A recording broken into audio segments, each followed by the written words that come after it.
देखिए हम लोग क्लासिफिकेशन देख लेते हैं स्ट्रॉन्ग एसिड और स्ट्रॉन्ग बेस का। पहली बात तो हम जान लें कि स्ट्रॉन्ग एसिड क्या होता है। जो जल में घुल करके H+ आयन देते हैं उसे क्या कहते हैं, एसिड कहते हैं। लेकिन स्ट्रॉन्ग एसिड वो होता है कि जब उसको जल में घोला जाता है तो ब्रेक होकर के डिसोसिएट होकर के या ब्रेक डाउन होकर के टूट करके खूब सारे ज्यादा प्लस आयन देता है, H+ आयन, उसे क्या कहते हैं, स्ट्रॉन्ग एसिड। स्ट्रॉन्ग एसिड में देखिए क्या क्या है, यहाँ पे HCl, यह है परक्लोरिक एसिड, और यह है HCl का सबसे बड़ी बात है कि हमारे पेट में बनता भी है, ठीक है। ये भी है हाइड्रोक्लोरिक एसिड। और उसके बाद है HBr, ये जो क्या है, हाइड्रोब्रोमिक एसिड। और ये क्या है, नाइट्रिक एसिड, NHNO3। और ये है HI जो हाइड्रोआइडिक एसिड है। और यह तो जानते हैं इसको, जिसको अम्लों का राजा कहा जाता है, ये क्या है, H2SO4 सल्फ्यूरिक एसिड। समझ में आ रहा है। इसके बाद आइए देखिए इसमें इसका स्ट्रॉन्ग बेस की बात कर लेते हैं।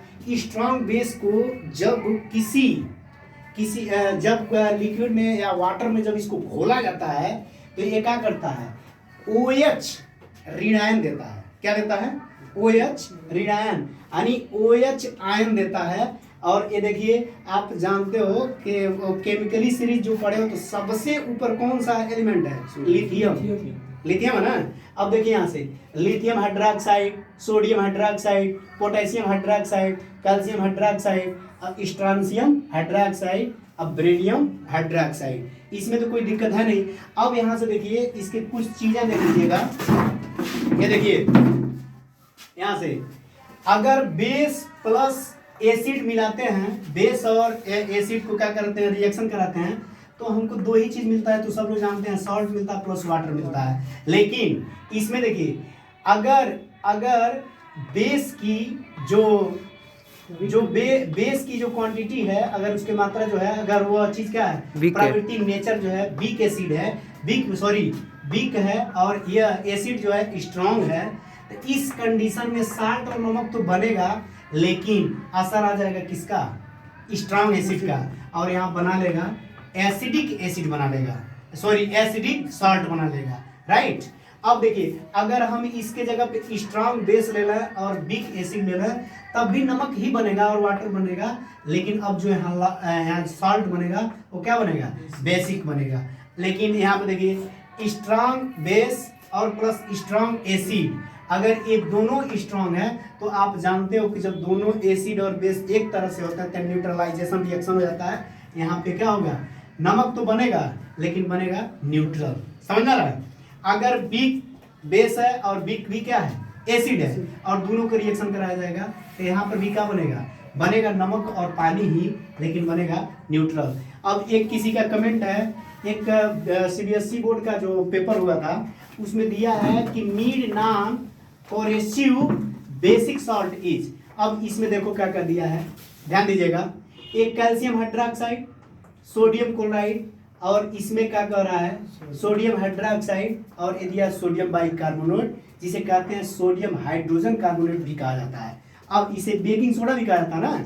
अब देखिए इसमें एक बात है, इसमें तो पूछ रहा साल्ट। आप लोग एक बात अपने माइंड में रख लीजिएगा, जिसमें आप OH देखिए उसको पहले आउट कर दीजिए, तो बेस है, तो ये तो बेस हो जाएगा, ये तो हमारे ऑप्शन में होगा नहीं, बेस हो जाएगा ना। ये नमक पूछ रहा है ना जी। और यहाँ देखिए ये भी स्ट्रॉन्ग बेस है, ये भी नमक नहीं है, समझ में आ रहा है। अब नमक यानी Cl है, और ये क्या है, NaHCO3 है। अब इसमें आ गया नमक, ये भी है, नमक ये भी है, तो ऑप्शन कौन लेंगे, दोनों तो लेंगे नहीं। इसके लिए आप जानते हो एक बहुत सा फेमस रिएक्शन है NaOH प्लस HCl। जब इसका रिएक्शन कराते हैं तो क्या बनता है बाबू, बनता है NaCl, अब प्लस बन जाता है H2। समझ में आ रहा है। तो ये चीज बन जाता है, तो ये तो नॉर्मली हो गया, ये होगा नहीं क्योंकि ये क्या है, नॉर्मल है ना। तो इसमें ऑप्शन कौन सा सही हो जाएगा, NaHCO3। समझ में आ रहा है, ये आ जाएगा, एक कंडीशन आ जाएगा। यहाँ बताया ना, ये पूछ रहा है स्ट्रॉन्ग के बारे में पूछ रहा है, तो ये कैसा आ जाएगा जी। तो जब ये बताओ भाई बेस कैसी है, स्ट्रॉन्ग है ना। स्ट्रॉन्ग बेस और स्ट्रॉन्ग स्ट्रांग एसिड जब मिलते हैं तो क्या बन जाता है? तो न्यूट्रल नहीं पूछ रहा है वो तो पूछ रहा है ना, नमक पूछ रहा है, लेकिन नमक पूछ रहा है मिड वाला पूछ रहा है, मध्यम वर्ग का पूछ रहा है, बीच में का। तो ये तो उदासीन हो जाएगा, तो ये ऑप्शन उसी तरह से नहीं होगा, ये नहीं होगा, इसलिए बच रहा है यही नमक है, तो यही सही हो जाएगा। Right, any problem? समझ गया आप लोग? थैंक्स।